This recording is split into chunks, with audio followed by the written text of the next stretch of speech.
First question है germanium and silicon diode. Question first का first, germanium and silicon diode start conducting at 0.3 volt and 0.7 volt respectively in the following figure। ये figure में बना रही हूँ। हाँ, germanium and silicon diode start conducting at, germanium 0.3 volt पे conduction start कर देगा एंड सिलिकॉन 0.7 वोल्ट पे, ठीक है। In the following figure if germanium diode connected are reversed, connected are reverse, मतलब जर्मेनियम डायोड का अगर मैंने रिवर्स कर दिया है ना, जर्मेनियम वाले को उल्टा कर दिया, बाकी पूरा सर्किट सेम है। The value of V not changes by, हमें बताना है वी नॉट पे क्या चेंज आएगा। अब ध्यान से सुनना क्या बोल रही हूं मैं। 12 वोल्ट है, अच्छा ये फॉरवर्ड बायसिंग है, ये कंडीशन फॉरवर्ड बायस है जब P वाला टर्मिनल पॉजिटिव टर्मिनल से कनेक्टेड है, दोनों फॉरवर्ड बायस में अभी, ठीक है। इस पे 0.3 वोल्ट जा रहा है और इस पे 0.7 वोल्ट जा रहा है, ठीक है। करंट जो होता है ना, करंट वो लेस रेजिस्टेंस वाला पाथ चूज करेगा, ठीक है। इसमें रेजिस्टेंस ज्यादा चाहिए हमको, मतलब इसमें रेजिस्टेंस ज्यादा चाहिए, इसमें रेजिस्टेंस कम चाहिए, ठीक है। तो करंट चूज करेगा लेस रेजिस्टेंस वाला पाथ। तो जब यहाँ से करंट जाएगा तो सारा करंट जर्मेनियम वाले डायोड से निकल जाएगा और सिलिकॉन में कोई भी करंट नहीं जाएगा, ठीक है। तो इनिशियली में इसमें करंट फ्लो हो रहा होगा, ठीक है। हमें वी नॉट वोल्टेज बोला है, इसमें करंट फ्लो हो रहा होगा। अब देखो जैसे ये जर्मेनियम वाले डायोड से निकलेगा तब 0.3 का ड्रॉप होगा, 12 में से 0.3 का ड्रॉप होगा, तो 12 माइनस 0.3 यानी कि 11.7 वोल्ट फाइनल यहाँ वी नॉट पे आएगा। ये बात समझ में आ रही है।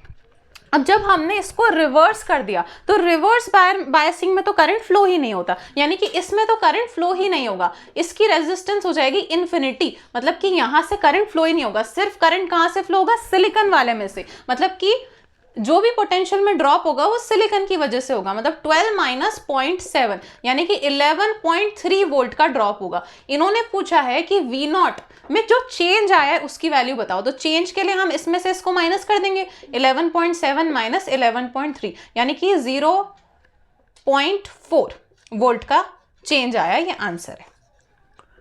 Question option B. अगला देखो, the value of V not and I D for the network are.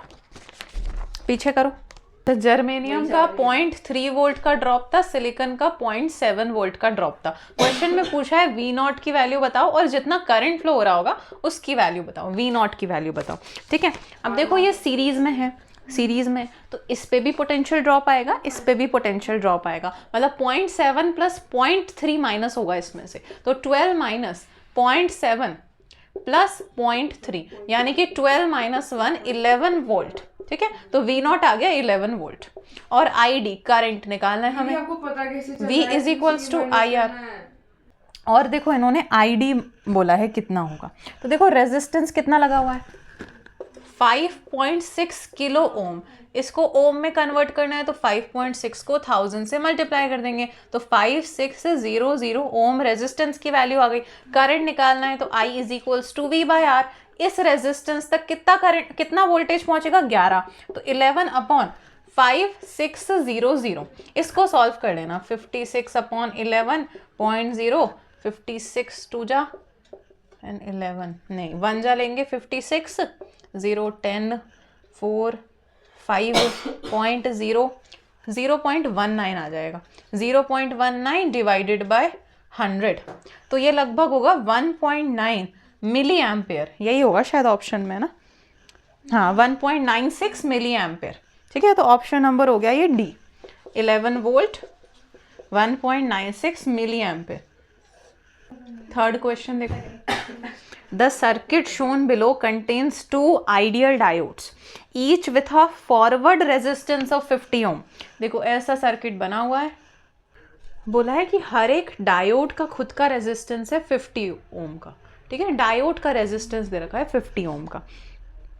If the battery voltage is 6 volt, the current through the 100 ohm resistor in ampere is। अब ध्यान से देखो, ये फॉरवर्ड बायस में है तो इसमें करंट फ्लो करेगा, और ये रिवर्स बायस में तो क्या इसमें करंट फ्लो करेगा, नहीं करेगा। देखो पॉजिटिव नेगेटिव से कनेक्टेड है तो इसको हम ओपन वायर की तरह कंसिडर करेंगे, मतलब इसको मैंने खोल दिया, ऐसे ओपन सर्किट की तरह कंसिडर करेंगे, ठीक है।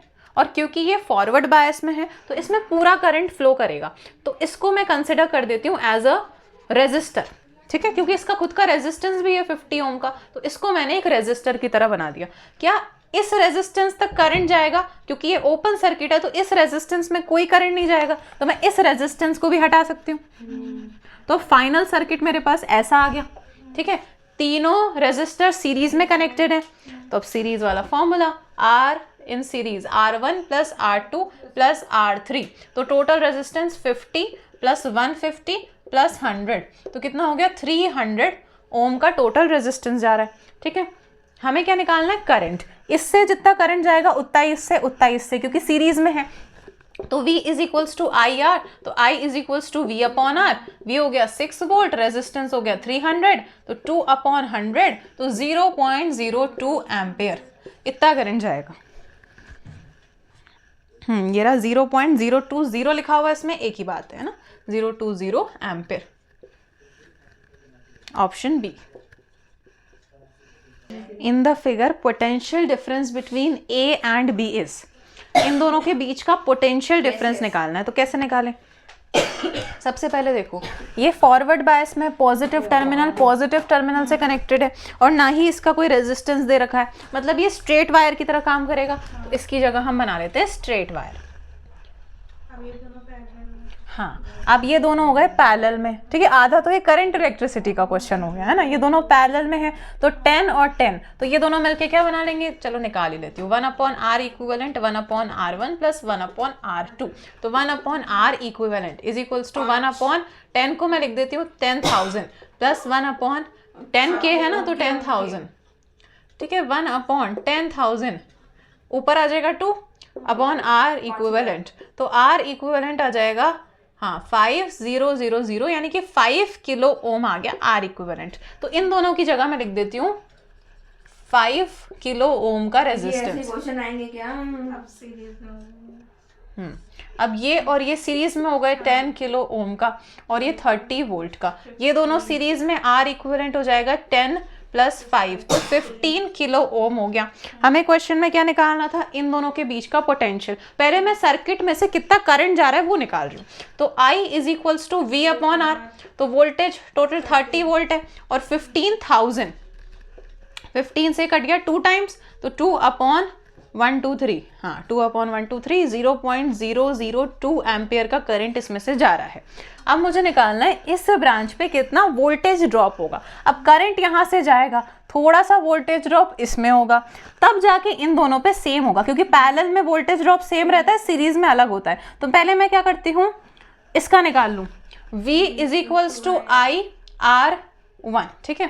तो V is equals to, current तो इतना ही जाएगा सीरीज में 0.002 इंटू R1 हो गया 10,000 ओम कर दिया, ठीक है। इस पॉइंट को हटाया, नीचे 1000, 3 0 से 3 0 काट दो, तो आ गया 20 वोल्ट का ड्रॉप यहाँ पर हो गया। तो 30 में से 20 का वोल्टेज ड्रॉप यहाँ हुआ, तो इस पर कितना ड्रॉप हुआ? 10 वोल्ट ड्रॉप हुआ। तो हम लिख देंगे वोल्टेज ड्रॉप इन AB यहाँ AB के बीच में is equals to 10 volt. Answer question 3 देख रहे हैं। We cannot form a PN junction diode by taking a slab of a P-type semiconductor and physically joining it to another slab of a N-type semiconductor. हाँ, ये बात सही है। हाँ, क्यों सही है? हम फिजिकली ऐसे P वाला सेमीकंडक्टर लिया, फिर N वाला सेमीकंडक्टर लिया, इनको ज्वाइन करके PN जंक्शन नहीं बनता है। क्यों नहीं बनता है? क्योंकि इनके बीच में जो ज्वाइनिंग होती है वो डिसकंटिन्यूअस होती है, अच्छे से ज्वाइन नहीं हो पाते, मतलब इलेक्ट्रॉन और होल्स आपस में एक्सचेंज नहीं हो पाएंगे अगर हम डायरेक्टली ज्वाइन कर दे तो असर्शन तो सही है, ठीक है। रीजन देखो, रीजन में बोला है कि पी टाइप सेमीकंडक्टर में इलेक्ट्रॉन ज्यादा होते हैं, तो ये गलत बात हो गई। पी टाइप्स में होल ज्यादा होते हैं इलेक्ट्रॉन से, और एन टाइप में इन्होंने बोला है कि होल ज्यादा होते हैं इलेक्ट्रॉन से, तो ये गलत बात हो गई, इलेक्ट्रॉन ज्यादा होते हैं होल से, ठीक है। A P-type silicon semiconductor is made by doping an average of 1 dopant atom per 5 into 10 to the power 7 silicon atoms के लिए 1 डोपेंट लगा है, 1 डोपेंट लगा है।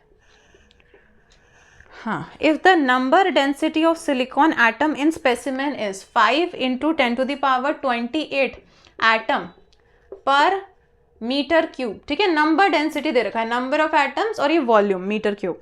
Find the number of holes created per cubic centimetre in specimen due to doping. अब देखो, जितने dopant होंगे ना, जितने डोपेंट होंगे उतने ही होल्स होंगे। 1 डोपेंट तो 1 होल। ये बात समझ में आ रही है? कैसे 1 डोपेंट तो 1 होल? पी टाइप सेमीकंडक्टर में कौन सी इंप्योरिटीज होती है? ट्राइवेलेंट इंप्योरिटीज होती है ना। ट्राइवेलेंट इंप्योरिटीज होती है तो वो होल्स क्रिएट करती है। अगर मैंने एक ट्राइवेलेंट इंप्योरिटी डाली है तो एक होल बनेगा, ठीक है। इसलिए जितने डोपेंट है उतने होल्स बनेंगे। तो अभी एक देखो, इतने एटम्स के लिए एक डोपेंट लगा है, तो इतने एटम्स के लिए कितना डोपेंट लगेगा? तो इसको इससे डिवाइड कर देंगे। 5 × 10⁻28 को हम डिवाइड कर देंगे 5 × 10⁻7 से। इससे ये कट गया, 10⁻21 आ जाएगा। 28 - 7 10⁻21 आ जाएगा। ये आएगा एटम पर मीटर क्यूब में, है ना। एटम पर मीटर क्यूब में आएगा। इन्होंने पूछा है पर क्यूबिक सेंटीमीटर में बताओ, तो 1 मीटर क्यूब में 1 2 3 4 5 6 सेंटीमीटर क्यूब होता है ना। तो मतलब मीटर क्यूब से सेंटीमीटर क्यूब में करने के लिए हमें क्या करना पड़ेगा? हाँ, तो 10⁻21 अपॉन 10⁻6 करना पड़ेगा, ठीक है। मीटर क्यूब नीचे ही तो है ना, तो सेंटीमीटर क्यूब से डिवाइड करना पड़ेगा। तो 10⁻21 - 6 यानी कि 10⁻15 आ गया, ठीक है। इतने डोपेंट लगेंगे, इतने होल्स बनेंगे। होल्स क्रिएटेड एटम पर सेंटीमीटर क्यूब, इतने होल्स लगेंगे और इतने डोपेंट लगेंगे। यही आंसर है। एक और चीज बोली है, also give an example of such a dopant, यानी कि हमें ट्राइवेलेंट इंप्योरिटीज के एग्जाम्पल देने हैं। एग्जाम्पल दो। बोरॉन और बैंगन, आलू, गाजर, एल्यूमिनियम, इंडियम, थैलियम, ये सब, ठीक है। क्वेश्चन नंबर 5 का ए। क्वेश्चन नंबर 5 का A, draw circuit arrangement for studying VI characteristic of a PN junction diode. इसमें क्या बनाएंगे? सर्किट डायग्राम बनाना है, ठीक है। एक मैं बना देती हूँ फॉरवर्ड बायस का, है ना। फॉरवर्ड बायस में हम क्या करते हैं? P टर्मिनल को पॉजिटिव से कनेक्ट करते हैं, N टर्मिनल को नेगेटिव से कनेक्ट करते हैं। बीच में एक है ना एम मीटर भी बना देना, मिली एम्पेयर का, ठीक है। एम मीटर बना दिया और साथ में एक वोल्ट मीटर भी कनेक्ट कर देना। ये वोल्ट मीटर हो गया, ठीक है। और यहाँ पर क्योंकि एक्सपेरिमेंट के लिए हम करते हैं ये सारी चीज़ें, तो वेरिएबल वोल्टेज का एक साइन बना देना, ठीक है। इतना करना है। ये हो गया फॉरवर्ड बायस का। Forward biasing circuit diagram, circuit diagram. और रिवर्स बायस के लिए इसको उल्टा कर देना, नेगेटिव N वाले को P वाले से, पॉजिटिव वाले से, और इसको नेगेटिव वाले से कनेक्ट कर देना। और इसमें माइक्रो एम्पेयर का एम मीटर लगेगा और यहाँ पे वोल्ट मीटर लगा देना, ठीक है। ये हो गया एम मीटर, ये हो गया वोल्ट मीटर, ये हो गया वोल्ट मीटर, ये हो गया एम मीटर, ये V, ठीक है। Reverse bias, reverse biasing circuit diagram, ठीक है। हाँ, show the shape of the characteristic of a diode. इसका शेप बनाना है, ऐसा शेप बनाया था, ठीक है। थोड़ा सा इसको एक्सप्लेन कर लेना। यहाँ मैंने 0.8 वोल्ट तक इसको इंक्रीजिंग बनाया था, और यहाँ पर एक ऐसा पॉइंट आता है ना जहाँ पर ब्रेक डाउन हो जाता है, ब्रेक डाउन वोल्टेज है, ब्रेक डाउन वोल्टेज, ठीक है। हाँ, ऐसा ग्राफ बना देना। चाहो तो थोड़ा यहाँ मार्किंग कर सकते हो, 0.2, 0.4, 0.6, ठीक है। अच्छा, ये जो वोल्टेज होता है ना 0.7 के बाद, जैसे अगर हमने सिलिकॉन वाला लिया है तो 0.7 के बाद देखो करंट इंक्रीज हो गया। पहले कम कम करंट फ्लो हो रहा था, फिर अचानक से इंक्रीज हो गया। तो इस वोल्टेज को हम बोलते हैं नी वोल्टेज या फिर थ्रेशोल्ड वोल्टेज। नी वोल्टेज या फिर थ्रेशोल्ड वोल्टेज, थ्रेशोल्ड वोल्टेज, ठीक है। तो ये सब चीजें इसमें लिखनी है। इसमें देखो सी पार्ट में mention 2 information that you get from these characteristic. तो एक इंफॉर्मेशन तो हमें क्या मिल रही है? इन फॉरवर्ड बायस ग्राफ, ये वाला फॉरवर्ड है, ये रिवर्स है। In forward bias current increases significantly after knee voltage या फिर थ्रेशोल्ड वोल्टेज, नी या फिर थ्रेशोल्ड वोल्टेज, थ्रेशोल्ड वोल्टेज, ठीक है। सेकंड, रिवर्स बायस में, रिवर्स बायस में एक पॉइंट के बाद क्या हो रहा है, ब्रेक डाउन वोल्टेज हो रही है जब अचानक से बहुत ज्यादा करंट फ्लो हो रहा है। तो in reverse bias current increases abruptly after break down voltage, ठीक है, ब्रेक डाउन वोल्टेज। हाँ, अब question number 6, germanium is doped with arsenic, ठीक है। जर्मेनियम जर्मेनियम जर्मेनियम जर्मेनियम, मैंने एक बना लिया बीच में आर्सेनिक, ठीक है। आर्सेनिक क्या है, पेंटावेलेंट इंप्योरिटी है, तो इसमें 5 इलेक्ट्रॉन बना रही हूं मैं, 1 2 3 4 और एक ये 5 बन गया। जर्मेनियम, इसके पास 4 इलेक्ट्रॉन होंगे, इसके पास भी 4 इलेक्ट्रॉन होंगे, इसके पास भी 4 इलेक्ट्रॉन होंगे, इसके पास भी 4 इलेक्ट्रॉन्स होंगे। अब इसका ये वाला बॉन्ड बनेगा इधर से ये वाला, इधर से ये वाला, इधर से ये वाला, तो एक इलेक्ट्रॉन बच गया ना, तो ये इलेक्ट्रॉन कंडक्शन कराएगा। अब ऑप्शन देखो, germanium is doped with arsenic due to doping, the structure of germanium lattice is distorted, the number of conduction electron increases, तो ऑप्शन नंबर बी होगा इसका, number of conduction electron increases, ठीक है। Number of holes increases नहीं, number of conduction in electron decreases नहीं, ठीक है। पहले तो वही केस बेस है ना, तो सब पैराग्राफ वगैरह दे रखा है, मैं डायरेक्ट क्वेश्चन से स्टार्ट कर रही हूँ। क्वेश्चन 7 का first part, the root mean square value of an alternating voltage applied to a full wave rectifier is V0 by √2 दे रखा है हमें, then the root mean square value of the rectified output is, input voltage इतनी दे रखी है, input voltage इतनी दे रखी है, तो ये चीज हमें याद रखनी है कि हाफ वेव, पहले फुल वेव बता देती हूँ, फुल वेव रेक्टिफायर में, फुल वेव रेक्टिफायर में output voltage, output mean voltage, output mean या फिर आरएमएस लिखना ज्यादा बेटर रहेगा, output RMS voltage, RMS voltage की वैल्यू V0 बाय √2 होती है, और हाफ वेव रेक्टिफायर के लिए आउटपुट आरएमएस वोल्टेज की वैल्यू V0 बाय 2 होती है। दोनों वैल्यूज ध्यान रखनी है, ठीक है। तो अभी इन्होंने किसका पूछा है, फुल वेव का, है ना, mean value of the rectified output of a full wave rectification, तो ये आंसर है, मतलब जितना इनपुट आया था उतना ही है, V0 बाय √2, तो ए ऑप्शन सही हो गया इसके लिए। अब सेकेंड वाला, in a full wave rectifier the current in each of the diode flows for complete cycle of the input signal, half cycle of the input signal, less than half cycle of the input signal, only for positive half cycle of the input signal। अब full wave rectifier में हमने कैसे देखा था,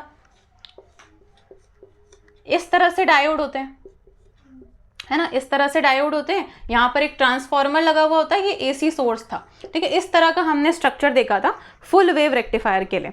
तो the current in each of the diode, मतलब हर एक diode में जो करंट फ्लो हो रहा है, क्या कंप्लीट साइकिल के लिए फ्लो होगा, नहीं, क्यों, एसी में तो हर पॉइंट पे डायरेक्शन चेंज होगी ना, जब करंट इस डायरेक्शन में फ्लो हो रहा है तब ये तो फॉरवर्ड बायस हो जाएगा, पर ये रिवर्स बायस हो जाएगा, और नेक्स्ट साइकिल में मतलब पूरी साइकिल कंप्लीट भी नहीं होगी और डायरेक्शन चेंज हो जाएगा, क्योंकि एसी में कंटिन्यूसली डायरेक्शन चेंज होगा, तो जब करंट इस डायरेक्शन में फ्लो होगा तो ये तो फिर रिवर्स बायस हो जाएगा और ये फॉरवर्ड बायस हो जाएगा। या फिर हम इसको इस डायग्राम से भी समझ सकते हैं, इनपुट वोल्टेज हम ऐसे लगाते हैं और आउटपुट हमें ऐसे मिलता है, ये फर्स्ट वाला डायोड 1 से जा रहा है, डायोड 1 से, और सेकेंड वाला डायोड 2 से, थर्ड वाला फिर से डायोड 1 से, फिर डायोड 2 से, यानी कि हर एक डायोड सिर्फ हाफ साइकिल में पार्टिसिपेट कर रहा है आउटपुट में, तो half cycle of the input signal, B answer है, ठीक है।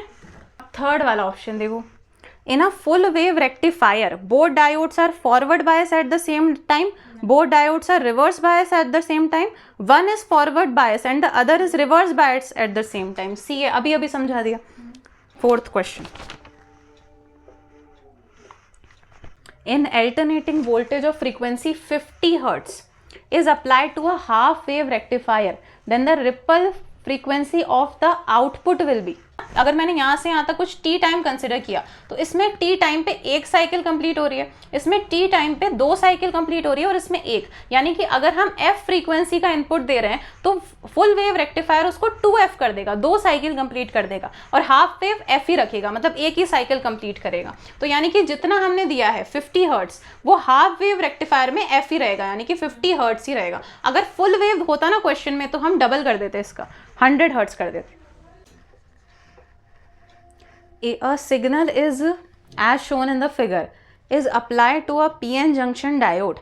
Identify the output across the resistance RL। ठीक है, ये एक रेजिस्टेंस है RL, ठीक है, ये हमें इनपुट का एक सिग्नल दे रखा है, ठीक है, मतलब इनपुट पॉजिटिव में भी दे रहे हैं हम, नेगेटिव में भी दे रहे हैं। तो जब पॉजिटिव में आएगा तब तो ये डायोड फॉरवर्ड बायस में होगा, मतलब इस रेजिस्टेंस तक करंट जाएगा। पर जब हम नेगेटिव में देंगे यानी कि अपोजिट डायरेक्शन में करंट देंगे, अपोजिट डायरेक्शन में हम करंट देंगे तो ये रिवर्स बायस हो जाएगा, यानी कि इस रेजिस्टेंस तक करंट फ्लो नहीं होगा, ठीक है। तो मतलब सिर्फ जहां जिस ऑप्शन में सिर्फ पॉजिटिव 5V आ रहा होगा सिर्फ वही करेक्ट ऑप्शन होगा। तो पॉजिटिव 5V सिर्फ डी ऑप्शन में आ रहा है, तो डी ऑप्शन करेक्ट है, प्लस 5V, क्योंकि नेगेटिव वोल्टेज पे ही रिवर्स बायस हो जाएगा और करंट फ्लो नहीं होगा। An AC source of voltage is connected in series with a PN junction diode and a load resistance. The correct option for the output voltage across the load resistance is, ठीक है, एक PN junction diode को हमने connect किया है। The correct option for the output voltage across load resistances, AC source से connect किया है। AC सोर्स से कनेक्ट करेंगे तो एक बार अगर इस डायरेक्शन से करंट फ्लो होगा तो एक बार इस डायरेक्शन से करंट फ्लो होगा, मतलब एक बार ये फॉरवर्ड बायस होगा यानी कि करंट फ्लो होगा, और एक बार ये रिवर्स बायस होगा, करंट फ्लो नहीं होगा, यानी कि सी ऑप्शन सही है। एक बार तो वोल्टेज आएगी और जब ये रिवर्स बायस हो जाएगा तब कोई वोल्टेज नहीं आएगी, फिर वोल्टेज आएगी, फिर कोई वोल्टेज नहीं आएगी, तो ये आंसर आएगा ऑप्शन सी, ठीक है। अब question number 9th, when an intrinsic semiconductor is doped with a small amount of trivalent impurity, trivalent impurity अगर हम डाल दें तो कौन सा सेमीकंडक्टर बनेगा? p टाइप, ठीक है। It resistance increases, it becomes a p type semiconductor, there will be more free electrons than hole in the semiconductor, dopant atoms become donor atom, B option सही होगा, p टाइप सेमीकंडक्टर बन जाएगा। अब question number 10, in the energy band diagram of n-type silicon, the gap between the bottom of the conduction band EC and the donor energy level is of the order, ये पहले ही बता रखा है 0.01 electron volt, ठीक है, band gap, इसको याद ही करना है। और question number 11, differentiate between intrinsic and extrinsic semiconductor, intrinsic semiconductor, extrinsic semiconductor. Intrinsic semiconductor में कोई भी डोपेंट नहीं मिला होता तो it is a pure semiconductor, pure semiconductor. और एक्सट्रिंसिक में इम्प्योरिटीज आर एडेड, ठीक है। और हम क्या लिख सकते हैं, इनमें नंबर ऑफ होल्स और नंबर ऑफ इलेक्ट्रॉन्स इक्वल होते हैं, इसमें number of electrons is not equals to number of holes. इनमें कंडक्टिविटी लो होती है, कंडक्टिविटी लो, और इनमें कंडक्टिविटी हाई होती है। इनमें से कोई भी एक पॉइंट लिख सकते हैं, एनी वन।